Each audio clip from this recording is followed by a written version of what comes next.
Bonjour et bienvenue sur Crypto House pour une petite série de vidéos consacrées aux wallets crypto. On va d'abord voir à quoi sert un wallet crypto.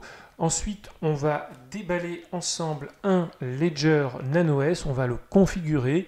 Et ensuite, dans une troisième vidéo, on va regarder comment transférer des assets digitaux dessus. Et ça, c'est pour tout de suite.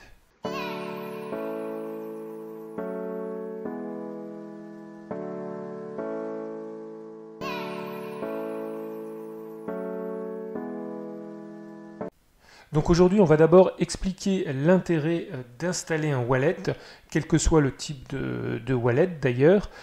Et ensuite, donc j'ai choisi de vous présenter le Ledger Nano S parce que c'est tout simplement le leader du marché. Alors il y a un second modèle, comme on le voit ici sur le site, qui s'appelle le Ledger Nano X, qui lui est Bluetooth, alors que le premier, on va voir, il se connecte avec un câble type USB. Alors ce sont des wallets qui sont multi-crypto-monnaies, comme on va le voir. Et en plus, ce qui est intéressant ici, c'est que non seulement Ledger est le leader du marché, mais en plus, c'est une société française. Donc ça rajoute en plus de l'intérêt à la vidéo. Alors aussi, c'est le premier wallet hardware qui a une certification sécurité défense de premier niveau. Je vais laisser ici l'article dans la description, comme ça vous pouvez en avoir un petit peu plus sur la certification. Donc pour revenir en tout cas sur l'intérêt des wallets, il faut revenir un instant sur le concept des cryptos et de la blockchain. Donc vos tokens, vous le savez, ils sont enregistrés sur la blockchain et les fonds sont accessibles avec la clé privée. Et pour transférer vos tokens, ça se fait avec une clé publique. Quand vous avez vos tokens dans un exchange, alors ici j'ai pris le cas de Kraken, c'est l'exchange qui conserve votre clé privée.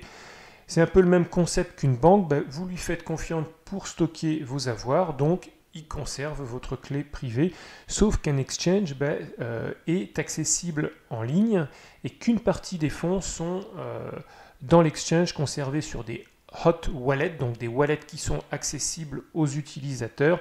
Et donc c'est sujet à hacking. On a vu depuis que la chaîne est en ligne, ça fait je crois depuis fin 2017, il y a eu de nombreux exchanges qui se sont fait hacker.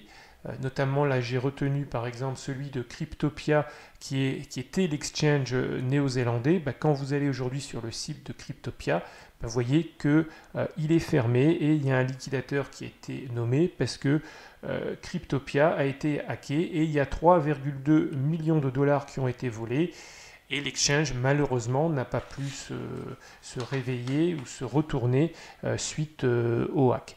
Donc pour éviter cela, le but c'est de prendre son indépendance et devenir son propre custody. Donc c'est vraiment vous qui allez stocker votre clé privée, qui allez stocker vos fonds. Alors attention, si on vous vole votre clé privée, c'est un peu comme si on vous volait votre numéro de carte de crédit avec le code secret et puis les trois petits chiffres qu'il y a derrière.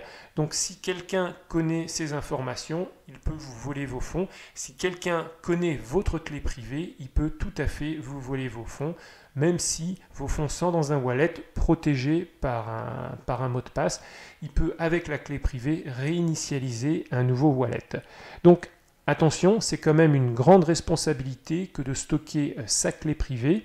Ce n'est pas donné à tout le monde parce que donc si vous perdez votre clé privée, vous pouvez perdre vos fonds. Et il n'y a pas derrière d'assurance pour que vous puissiez récupérer vos fonds. Non, vous êtes vraiment le seul responsable de votre clé.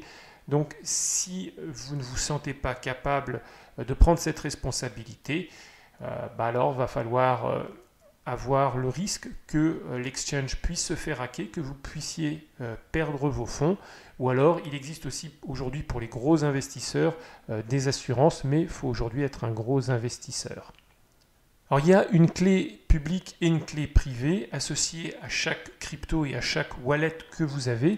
Donc si vous avez un wallet Bitcoin et un wallet Ethereum, vous avez un couple de clés privées, clés publiques pour le Bitcoin et la même chose pour l'Ethereum. Si vous n'avez que deux wallets, c'est assez simple. Par contre, si vous avez peut-être 5 wallets Bitcoin pour diverses raisons, 5 wallets Ethereum, un wallet XRP et un wallet Litecoin, là vous avez donc 12 clés privées et ça commence à devenir très compliqué à gérer. Donc pour simplifier cela, vous pouvez utiliser un wallet de type déterministe qui, lui, ne vous donne pas les clés privées, mais à la place, pour conserver vos tokens, va vous donner une série de mots, en général 12 ou 24 mots, donc qu'on appelle passphrase, qu'on appelle seed aussi. Et donc ce sont des mots-clés qui sont utilisés par le programme du wallet pour générer les paires clés privées, clés publiques. Alors c'est le cas, on va le voir, du Ledger Nano S, qui lui a non pas 12 mots, mais 24 mots. Alors pour vous affranchir des exchanges, il y a plusieurs types de crypto-wallets. Il y a d'abord des wallets web, que vous accédez avec un navigateur web. Ensuite, il y a des apps, donc des apps Windows, des apps Mac, des apps Linux, donc pour PC ou Mac. Ensuite, il y a des apps mobiles pour téléphone mobile, donc ils sont en Android ou en iOS.